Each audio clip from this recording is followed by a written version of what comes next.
Assalamualaikum warahmatullahi wabarakatuh. Selamat malam. Kembali lagi dengan saya Tama dalam Ada Apa Gerangan. Bagaimana kabar kalian? Semoga selalu diberikan kesehatan dan juga rezeki yang cukup. Malam ini ada sebuah cerita alam lelembut yang dikirimkan oleh Muhammad Al-Farizi dari Pantau Misteri. Sebuah kisah interaksi 3 orang sahabat dengan misteri di suatu desa yang ada di pegunungan. Bagaimana kisah mereka? Teman-teman, ada apa gerangan? Ceritanya mulai dari sini.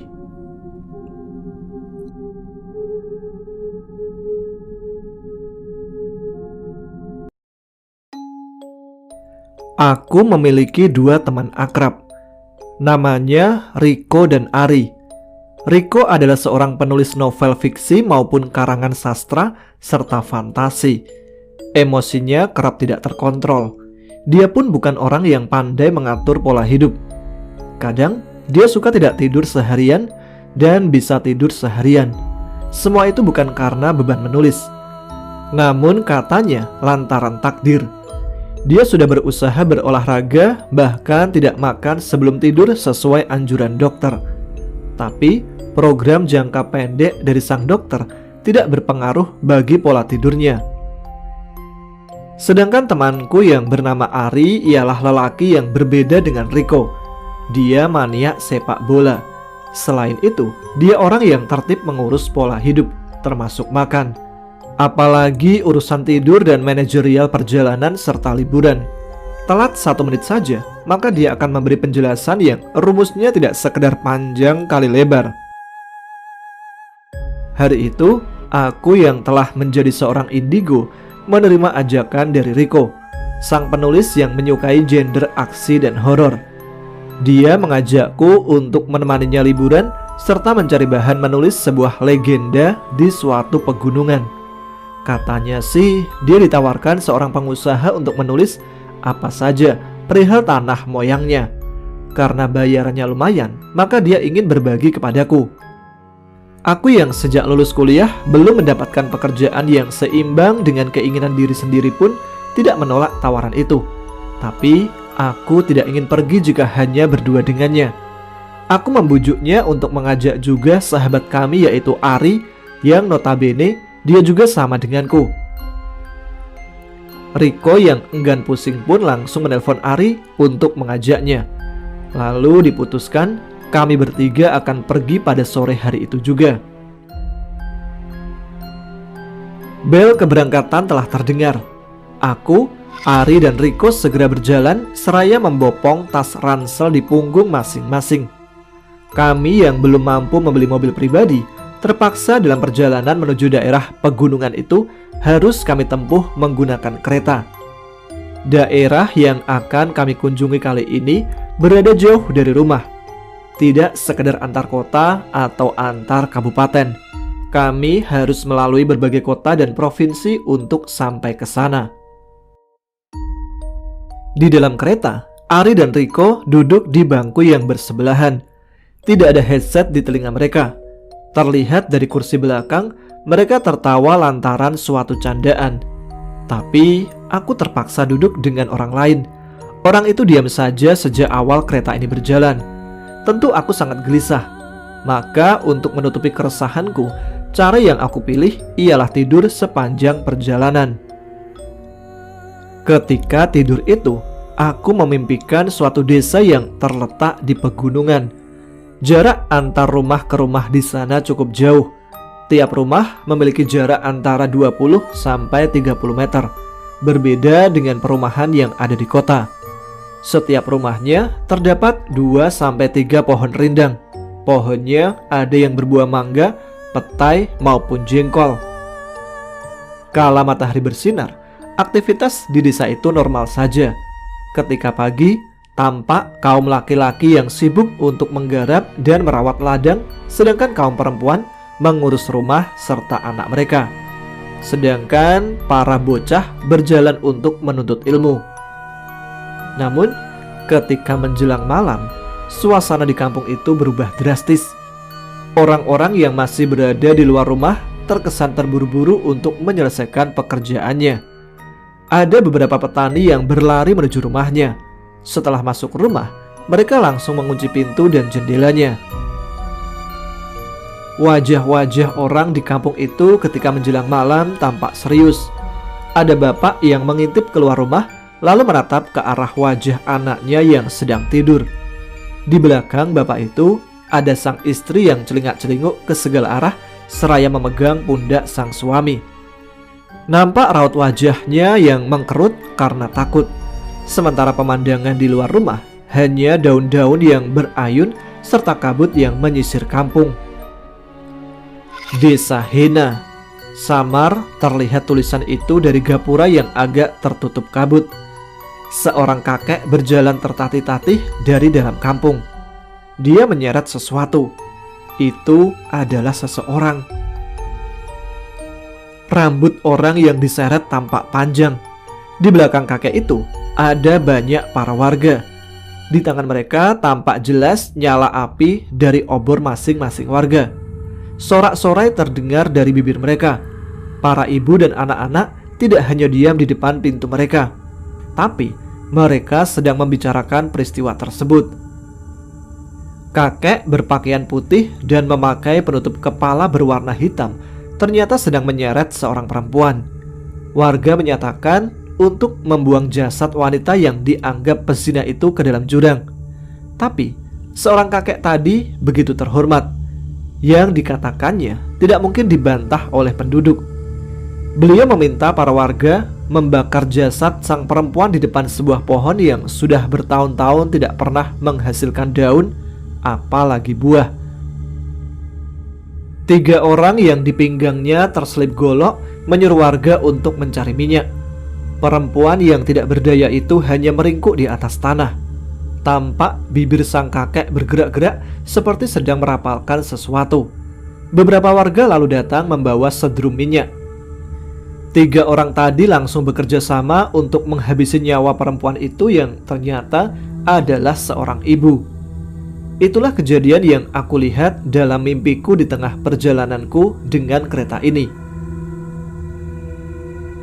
1 hari 2 malam di dalam kereta sungguh kurang menyenangkan. Tubuh terasa begitu pegal begitu kami turun dari kereta. Tulang yang bergeser sedikit pun bisa berbunyi. Sayang sekali, kami tidak bisa istirahat di dalam rumah. Riko bilang, dia mesti menemui seorang penjaga rumah pengusaha itu. Sekarang, kami menunggu dulu di sebuah warung bakso.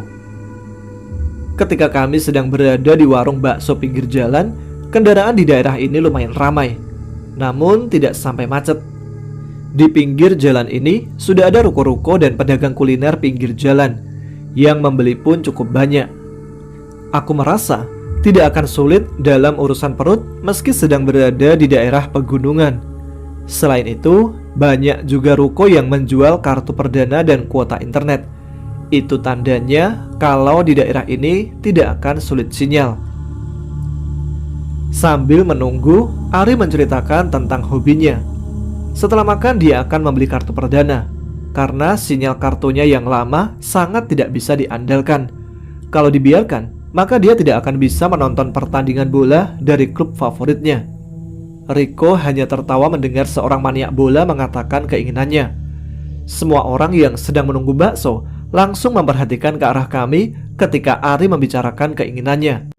Ari mengatakan sesuatu seperti seorang komentator sepak bola. Setelah setengah jam menunggu, seraya menyeruput es jeruk, seorang laki-laki berusia kira-kira 50 tahun datang ke arah kami seraya bertanya, "Mas Riko ya?" "Iya betul pak," jawab Riko. Dia mengenalkan namanya ialah Burman.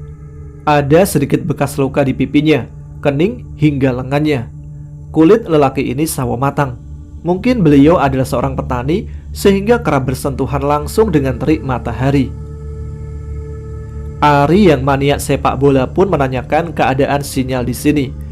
Menurut Pak Burman, hanya ada 1 kartu perdana yang sinyalnya menembus sunyi rumah yang akan kami tempati. Aku sempat terkejut, tapi Ari seperti keinginannya tadi.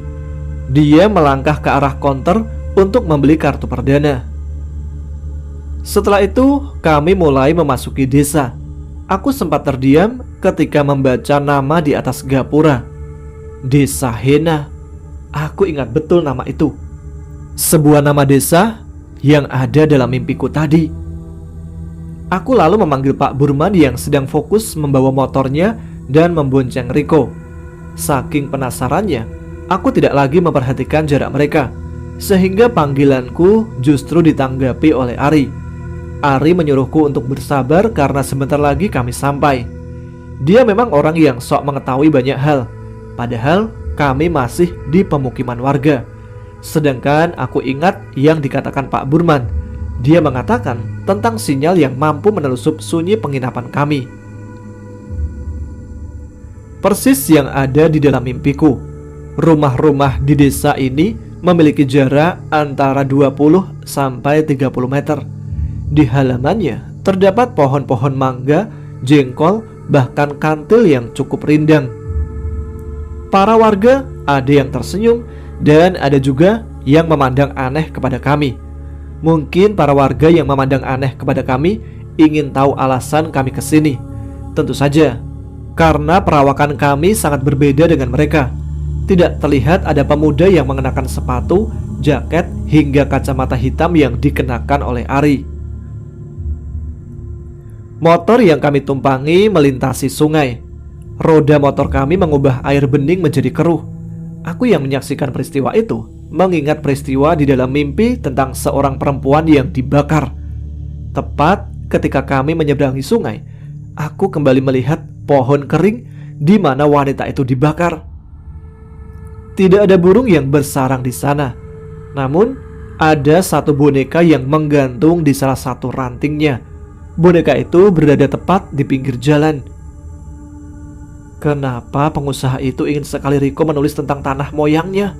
Kenapa dia tidak menyuruh Riko untuk menulis biografinya saja? Di atas motor yang berguncang karena jalan yang berbatu, aku melihat-lihat sekitar. Di sepanjang jalan menuju penginapan kami hanya ada semak belukar. Rumah yang akan kami tempati ternyata terpisah dari pemukiman. Jarak rumah ini dari pemukiman memang tidak terlalu jauh. Sekitar waktu tempuhnya hanya 10 menit saja. Namun jika malam hari, sungguh itu merupakan waktu yang tidak sebentar. Ditambah lagi, kami harus melewati pohon kering tempat boneka manusia tergantung. Lalu, aku pun bertanya tentang boneka dan pohon kering itu kepada Pak Burman. Tapi, Pak Burman hanya memandang wajahku. Justru dia mengajak kami untuk segera masuk. Tempat kami menginap memang cukup besar dan mempesona. Rumah ini tidak bertingkat, tapi di halaman depan terdapat sebuah ayunan. Ayunan ini berada di depan taman. Tamannya pun berumput Jepang yang tidak begitu tebal. Langsung saja Ari menyatakan kegembiraannya. Di atas rumput itu dia bisa berlatih menggiring bola. Kebetulan di sana ada 2 gawang kecil. Mungkin dulu itu adalah taman yang diperuntukkan untuk area bermain keluarga.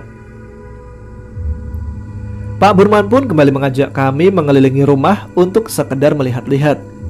Di ruang tengah rumah ini tidak ada patung, namun banyak sekali lukisan tentang seorang ibu yang sedang mencuci, juga lukisan alam. Tidak ada yang aneh dari lukisan-lukisan itu. Hanya saja aku berkesimpulan, pemilik rumah ini ialah seseorang yang menjunjung tinggi karya seni, karena semua lukisan itu terbingkai rapi dan menarik. Pak Burman menjelaskan siapa pemilik rumah ini. Namanya adalah Ilham Pangestu, tapi biasa dipanggil Ilham. Dia sempat menjadi pemborong semua hasil bumi para petani di desa ini.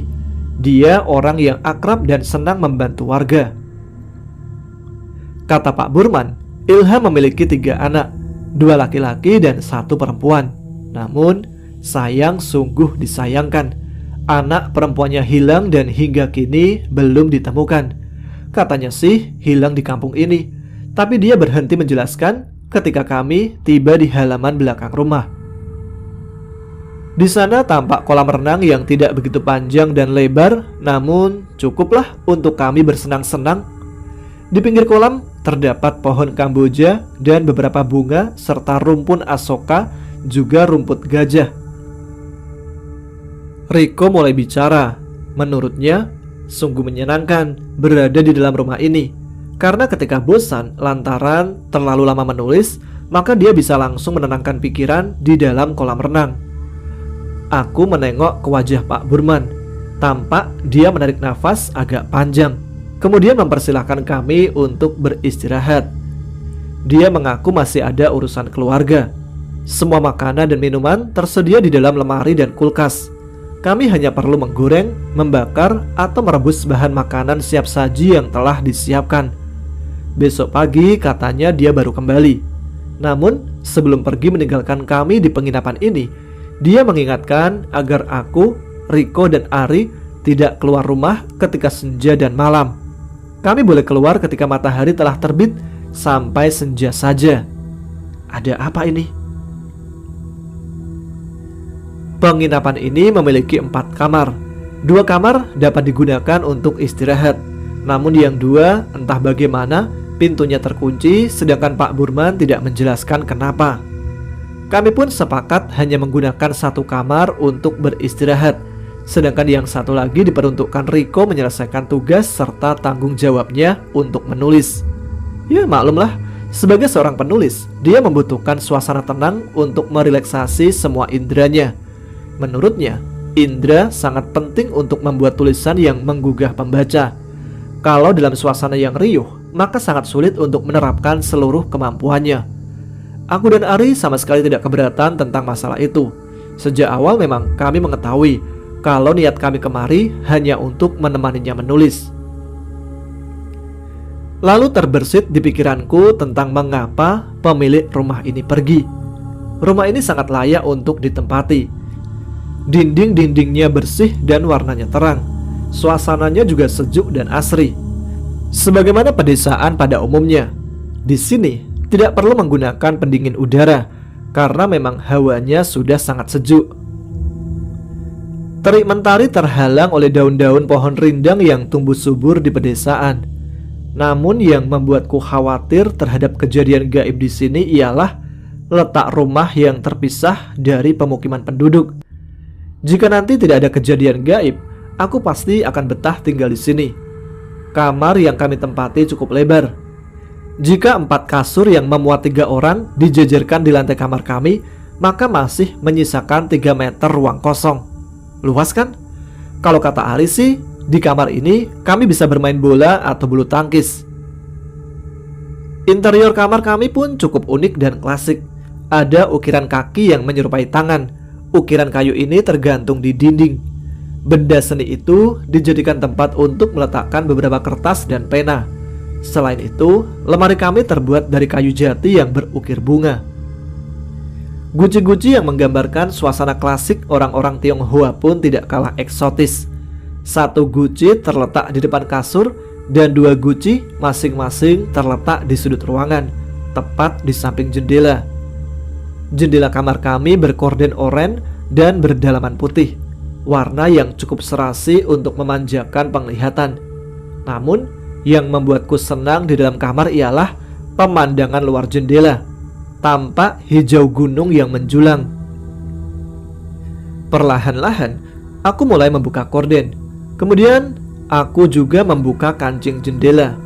Terhirup udara segar pegunungan. Meskipun siang, udara yang masuk ke jendela sangat sejuk menyentuh kulit tubuhku. Ketika mataku terpejam dan saat menarik nafas panjang, Riko berkata kepadaku. Suaranya agak keras karena dia berdiri di depan pintu kamar, sedangkan aku berada di ujung kamar, yaitu di depan jendela. Dia mengingatkan agar kami jangan sampai lupa menutup jendela ketika senja. Ada apa? Pikirku. Sekejap pandanganku beralih, tidak lagi mengarah pada gunung hijau yang menjulang.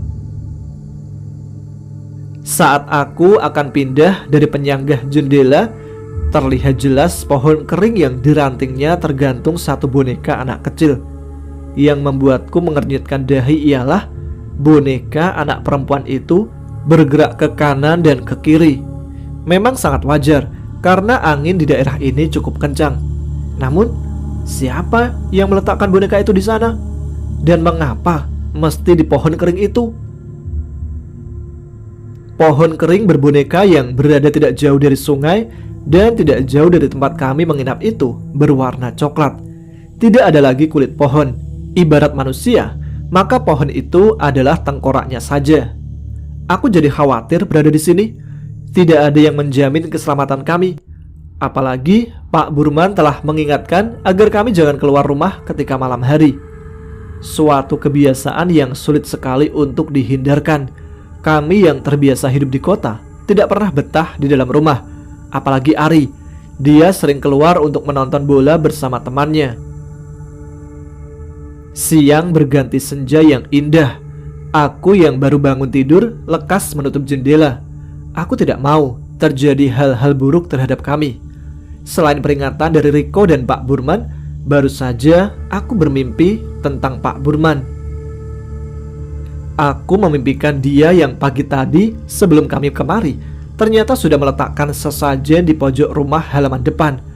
Seraya meletakkan saji-sajian, aku melihatnya merapalkan sesuatu. Aku tidak tahu apakah itu doa atau mantra pengusir makhluk gaib. Aku yang penasaran pun melangkah ke tempat yang tertera di dalam mimpiku. Dan ternyata benar. Di bawah jendela halaman depan sudut rumah ini ada satu tampah berisi jajan pasar, daun pandan, kopi hitam, rokok, serta dupa yang hanya abu. Aku tidak berani untuk melakukan sesuatu terhadap saji-sajian itu. Suasana sekitar tampak sepi. Tidak ada petani yang pulang dari ladangnya. Mungkin sebelum azan asar mereka sudah pulang ke rumah masing-masing. Yang terdengar pada senja kali ini hanya gemericik air serta suara serangga hutan. Malam pun datang dan perut kami sudah kenyang sebab nasi goreng sosis buatan bersama. Riko langsung masuk ke ruang kerjanya. Katanya dia ingin menulis poin-poin penting perihal apa-apa yang akan ditulisnya. Semua lampu di rumah ini pun menyala. Aku dan Ari merebus air untuk membuat kopi. Tempat kami merebus air tidak jauh dari pintu belakang yang mengarah ke kolam renang. Jam dinding klasik berukuran besar dan guci antik seukuran tubuh orang dewasa mengagetkan aku dan juga Ari. Guci yang tadi berada di kiri jam klasik telah berpindah ke sebelah kanan. Selain itu, jam klasik berbunyi, padahal jam itu tidak lagi berdetak. Ari yang kaget langsung menengok ke arahku. Aku melihat sekelebatan anak kecil yang masuk ke sela-sela antara jam klasik dan guci. Ketika aku mendekat, Ari mengingatkan agar kami kembali menyeduh kopi saja. Ketika aku sedang memindahkan air mendidih ke dalam gelas kopi, Ari berteriak memanggil Riko. Katanya, dia melihat sosok kuntilanak dari balik jendela ruang belakang tempat kolam renang. Tapi mungkin karena sedang fokus, maka Riko tidak keluar kamar. Kami pun meluluhkan keinginan untuk bersantai di tepi kolam renang. Ari sangat ketakutan. Dia langsung berlari ke kamar Riko. Aku yang masih mengaduk kopi pun tidak lepas dari gangguan makhluk gaib. Ketika aku ingin kembali ke kamar, aku melihat ada sebuah kaki yang tinggi dan besar serta berbulu hitam berada di depan jendela sebelah kiri pintu depan. Kaki itu bergerak ke arah sesaji yang tadi sore kulihat. Dari tempatku berdiri, terdengar suara Ari dan Riko sedang bertengkar. Aku lekas membawa 3 gelas kopi ke dalam ruang kerjanya. Ari ingin sekali meninggalkan rumah ini sekarang juga. Tapi Riko tidak mempercayai semua yang diceritakannya. Meskipun Ari telah menceritakan secara detail, kuntilanak yang ia lihat berwajah mutung, bentuknya bukan tengkorak, melainkan agak rata. Yang tampak hanya mulut menganga dan berdarah. Ari tidak menceritakan bagaimana bentuk tangan dan kakinya. Katanya, dia melihat kuntilanak itu seperti menggantungkan kakinya ke langit-langit rumah. Dia hanya melihat kepala kuntilanak yang terbalik. Sontak, bulu punggungku berdiri ketika mendengar ceritanya. Namun, aku tidak mau memperkeruh suasana. Aku lebih memilih diam seolah tidak melihat sesuatu pun di dalam rumah ini. Riko yang tidak mau ambil pusing menjelaskan kepada Ari kalau tidak ada satupun kendaraan umum yang bisa kami tumpangi malam-malam begini. Dia mengatakan kepada Ari, jika ingin pulang, maka harus menunggu besok pagi. Karena itulah, malam ini kami harus menginap. Menurutnya, besok aku dan Ari boleh meninggalkannya bekerja sendiri di dalam rumah ini. Aku mencoba menenangkan mereka sebisa mungkin. Ari bersedia mengikuti ucapanku yang mengajaknya untuk kembali ke kamar.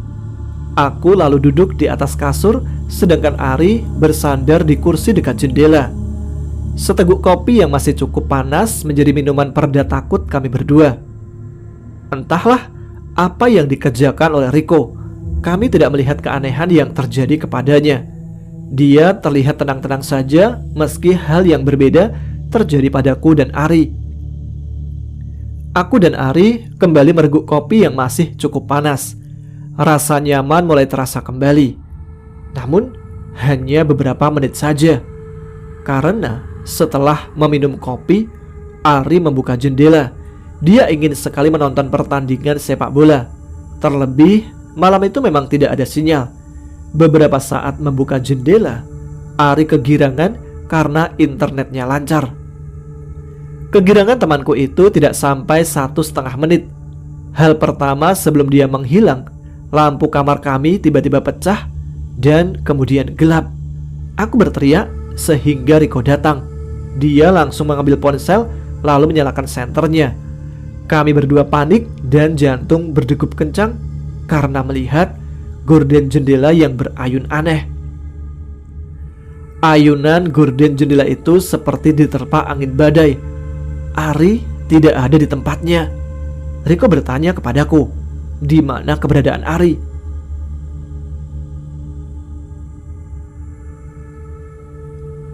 Ceritanya belum selesai ya. Namun ada beberapa update di cerita selanjutnya. Jadi belum bisa dilanjutkan. Nantikan kelanjutan ceritanya besok. Mudah-mudahan ya sudah ada.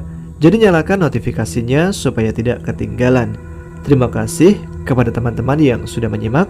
Jangan lupa subscribe bagi yang belum. Tuliskan komen, tunjukkan eksistensi kalian. Saya Tama pamit, tetap semangat, jaga kesehatan. Selamat malam, selamat beristirahat. Wassalamualaikum warahmatullahi wabarakatuh.